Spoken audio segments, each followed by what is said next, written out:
I was on a long, empty stretch of highway in the Nevada desert when I saw them. 3 identical black SUVs.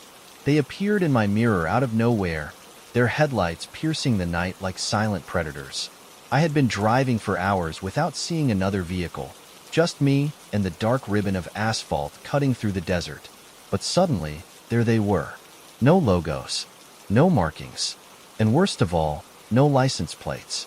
Just 3 sleek, perfectly identical SUVs, tailing me like wolves. I felt an immediate, deep unease. At first, I told myself it was nothing, just a group of travelers, maybe federal agents, maybe military. But something was off. They were too in sync. Their headlights were evenly spaced, their speed perfectly matched. I sped up slightly, so did they. I slowed down, so did they. My fingers tightened on the wheel. I'd been on the road too long, but this wasn't paranoia.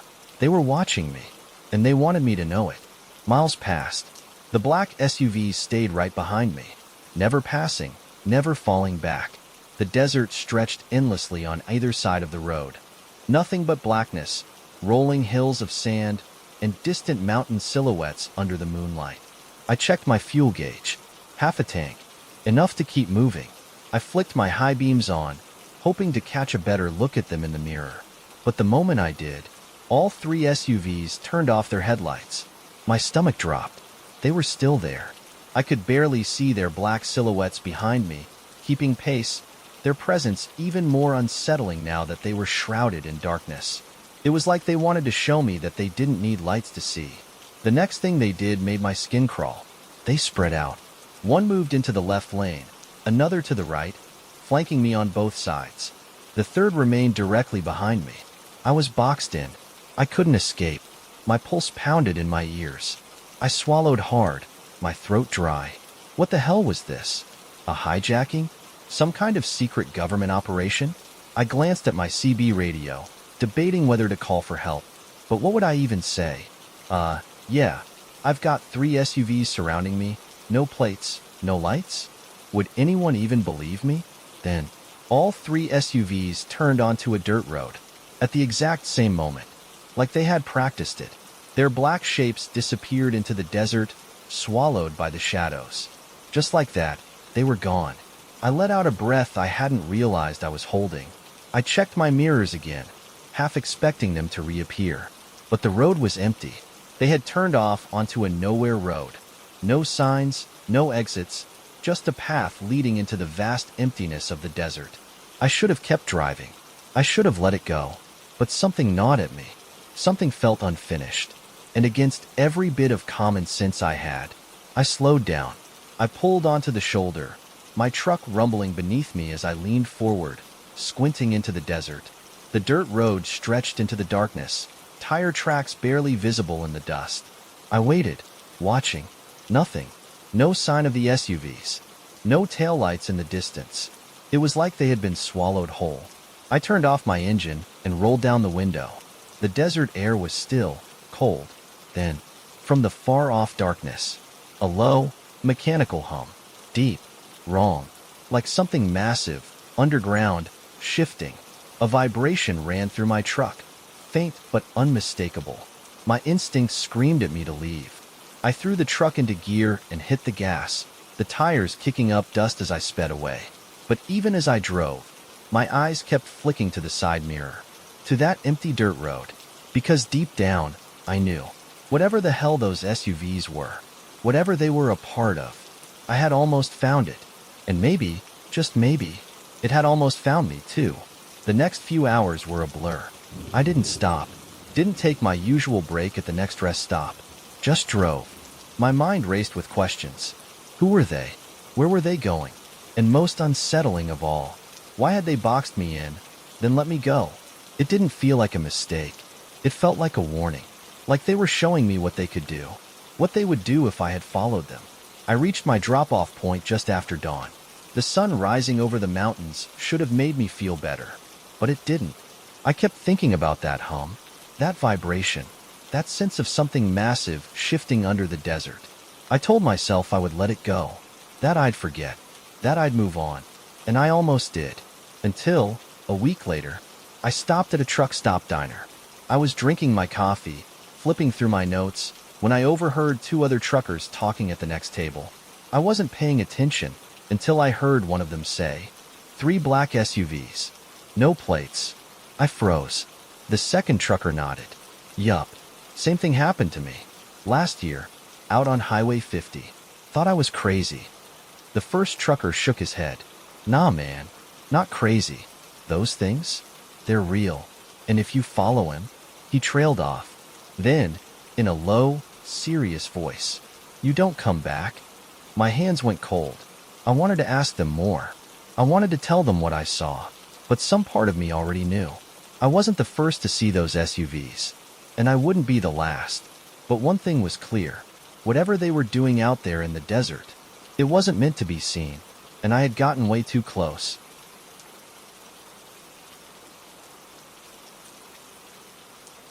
I was about 3 hours into my shift when I saw the man sitting in the middle of the road.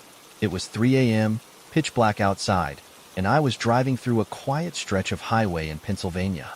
The road was lined with dense woods on both sides, no streetlights, no towns nearby. Just me, my truck, and endless darkness.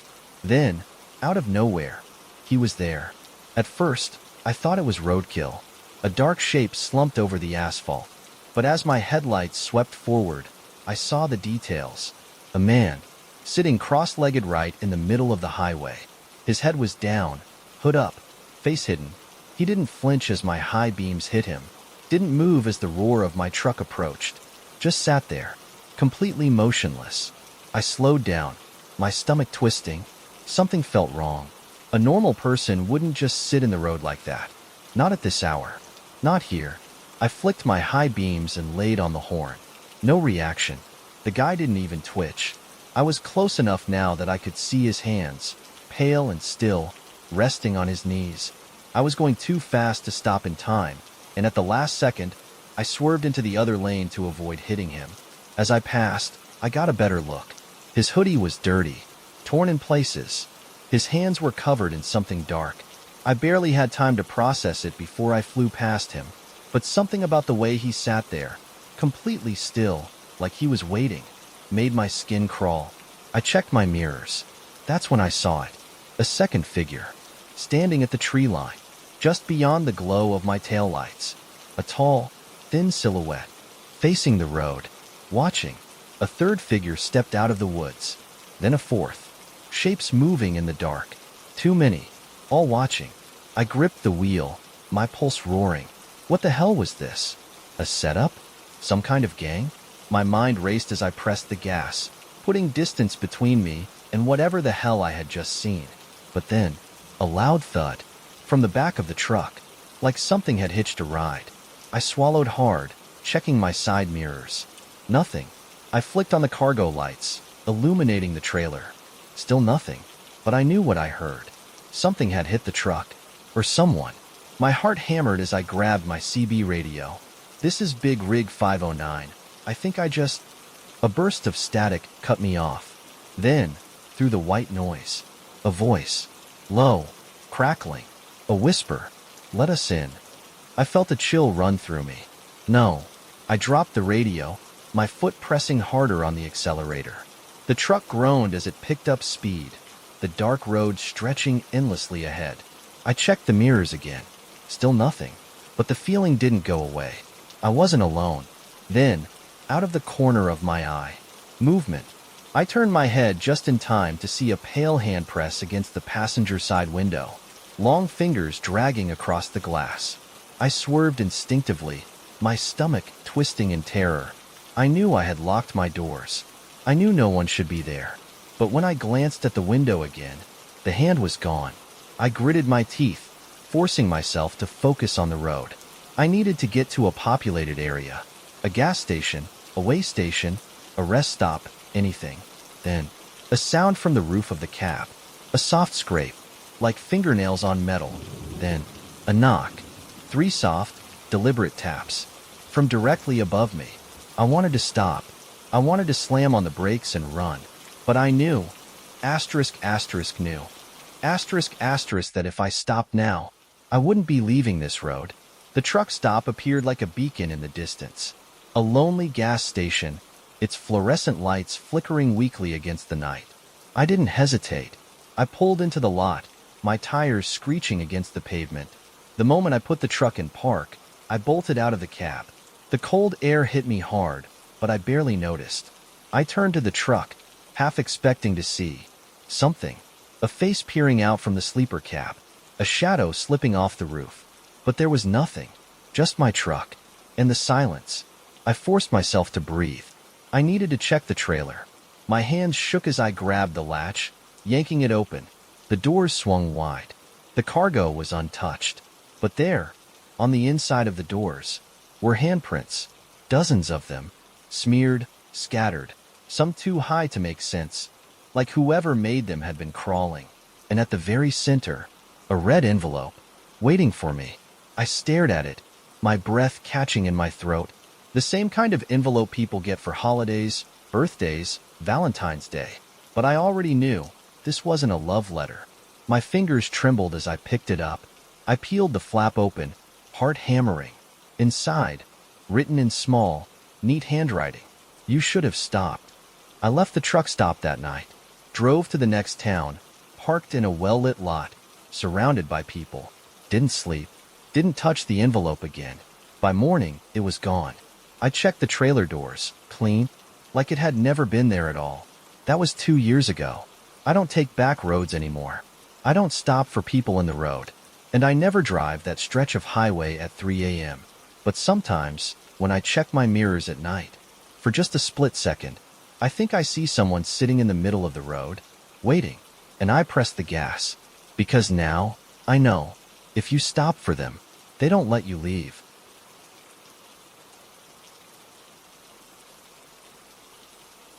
I had been driving for nearly 12 hours straight when I heard the voice on the CB radio. At first, it was just static. Then, "Hey driver, you got a problem with your rear axle." It was a male voice, casual but firm, like he'd done this 100 times before. I frowned. I hadn't noticed anything off with my truck, but at this point in the haul, I was tired as hell. Maybe I missed something. I grabbed the receiver. "You sure about that?" A crackle of static. Then, "Yeah, I've been behind you for a while. Looks like your left tire's wobbling. You might want to pull over before it blows." I checked my mirrors. The road behind me was empty. No headlights, no taillights, just the dark, endless stretch of highway cutting through the desert. A cold unease settled in my chest. I flicked the CB back on. "What are you driving? I don't see anyone behind me." Silence. Then, "I'm here. Pull over. I'll help you out." I checked the mirrors again. Still nothing. Just the road, stretching for miles. My foot pressed a little harder on the gas. I don't know why. I wasn't sure what was wrong yet. But every instinct in my body was screaming, "Don't stop." The CB crackled again. "Driver, I'm trying to help you. Just pull over." I gritted my teeth. Maybe this was a trick. Some scammer trying to get me to stop so he could rob me. I decided to play along. "What's your handle?" I asked, trying to sound casual. "Where you out of?" Silence. Then, "You should have stopped when I told you to." A chill ran through me. His voice had changed. It was flatter now. Wrong. Like someone was imitating a trucker but didn't quite know how to sound human. I grabbed the CB again, my hands clammy. "Listen, pal. I don't know what you're trying to pull, but I ain't stopping for some ghost voice on the radio." Static. Then, laughter. Low. Distorted. I shut the CB off. The road stretched ahead, endless and empty. I kept checking my mirrors, waiting for headlights, but I never saw them. And then, the truck lurched. I felt it, a heavy, sudden weight shifting in the trailer. Something was back there. I checked the gauges. Nothing wrong. No alarms, no signs of a blowout. But I knew something was moving inside. Something big. I gritted my teeth and tightened my grip on the wheel. Whatever this was, it wasn't normal. Up ahead, I saw the glow of a truck stop. A small one, just a single gas station, a diner, and a couple of parked rigs. But it was enough. I needed to get out of this damn truck. I pulled into the lot, my tires crunching against the gravel. The lights above flickered weakly, casting long shadows across the pavement. I parked near the diner and shut off the engine. For a moment, I just sat there, breathing. Then I got out. The night air was cold and still.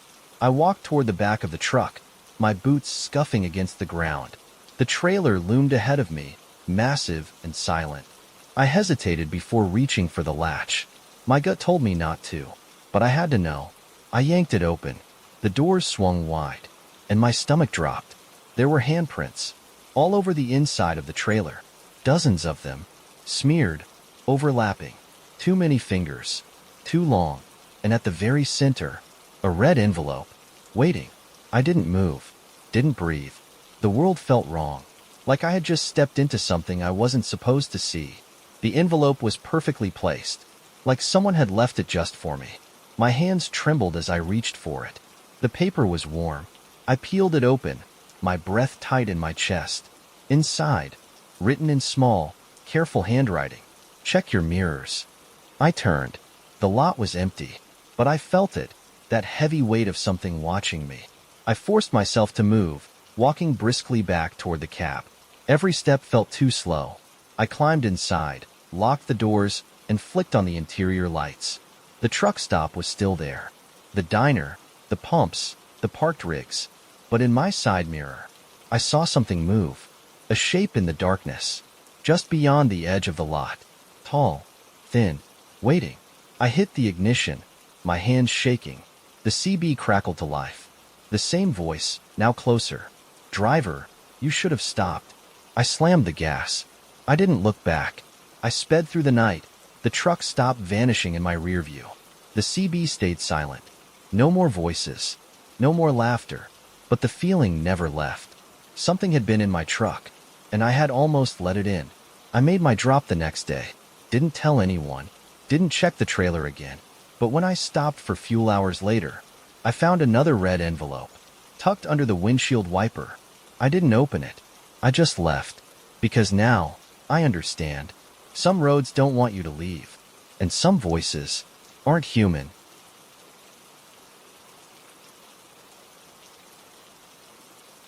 The fog was too thick.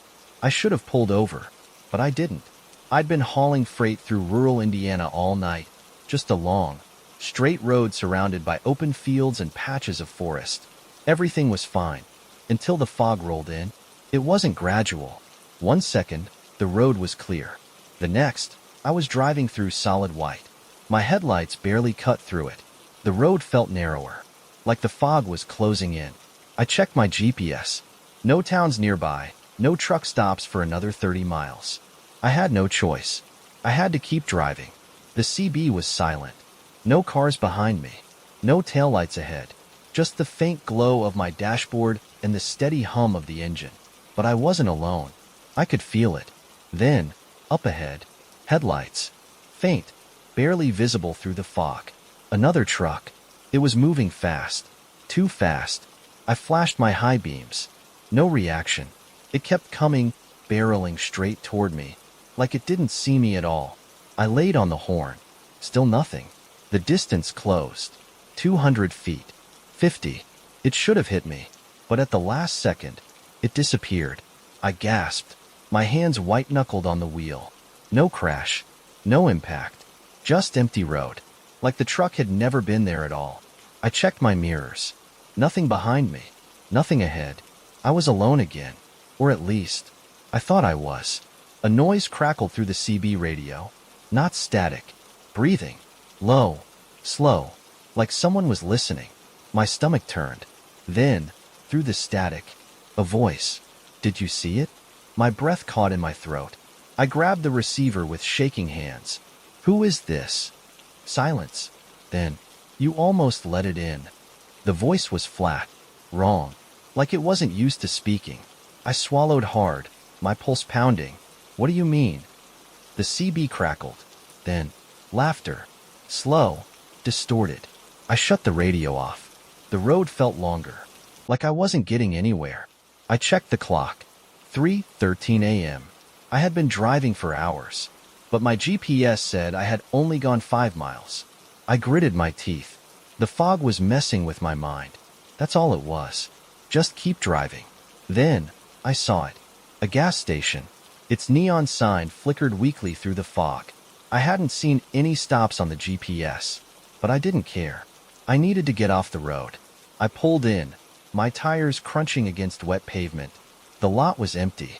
No cars, no people, just my truck, and the fog pressing against the windows like it wanted to get inside. I stepped out of the cab, the air unnaturally cold. The gas station looked old, like it had been abandoned for years. But the lights were on. The door was slightly ajar. I hesitated. Then, against every instinct in my body, I went inside. The moment I stepped in, the door slammed shut behind me. I spun around. The windows were fogged over. I could barely see my truck outside. Something felt off. The shelves were stocked, but the expiration dates were years old.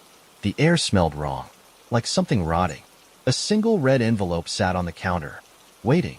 I stepped closer, my hands shaking. The paper was too clean, like it didn't belong here. I picked it up, slowly peeling it open. Inside was a single piece of paper, and written in small, careful handwriting, "Don't turn around." I froze. The air shifted. Something moved behind me. I felt it. A presence. Tall. Watching. Close enough to touch me. My breathing went shallow. I wanted to run, but my legs wouldn't move. Then, a whisper, right by my ear. "You let it in." I bolted. I threw the envelope down and ran for the door. It wouldn't open. I pounded on the glass. Nothing. The fog outside was darker now. Like it wasn't fog at all.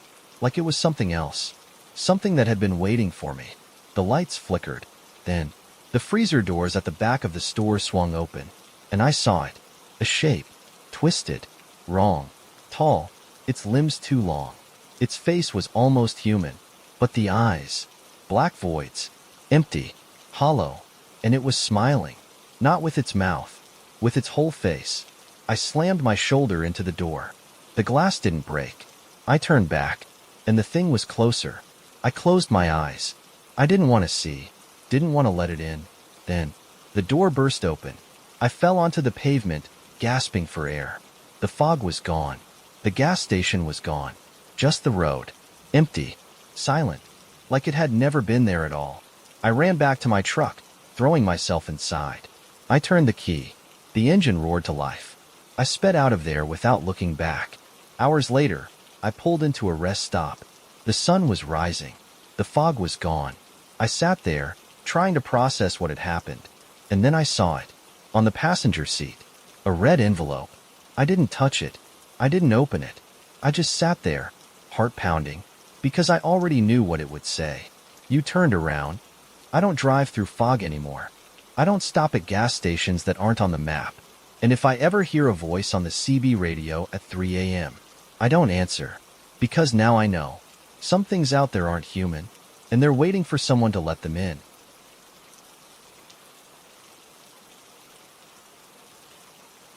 I don't usually pick up hitchhikers.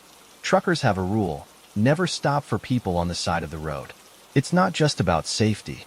It's because sometimes they aren't people at all. But that night, I made a mistake, and I've regretted it ever since. It was just after midnight when I saw her. A woman, alone, standing at the edge of the highway. The stretch of road was empty, miles of nothing but trees and darkness. No towns, no gas stations, just endless pavement cutting through the forest. She stood near a mile marker, her silhouette barely visible in the glow of my headlights. Something about her didn't feel right. She wasn't waving me down, wasn't looking toward me at all. She was just standing there, motionless, waiting.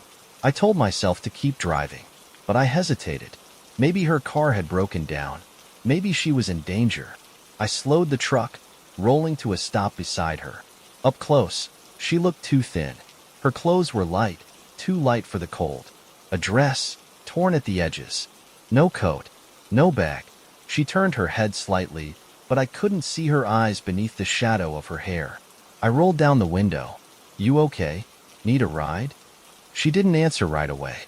Then, in a flat, quiet voice, "Are you going far?"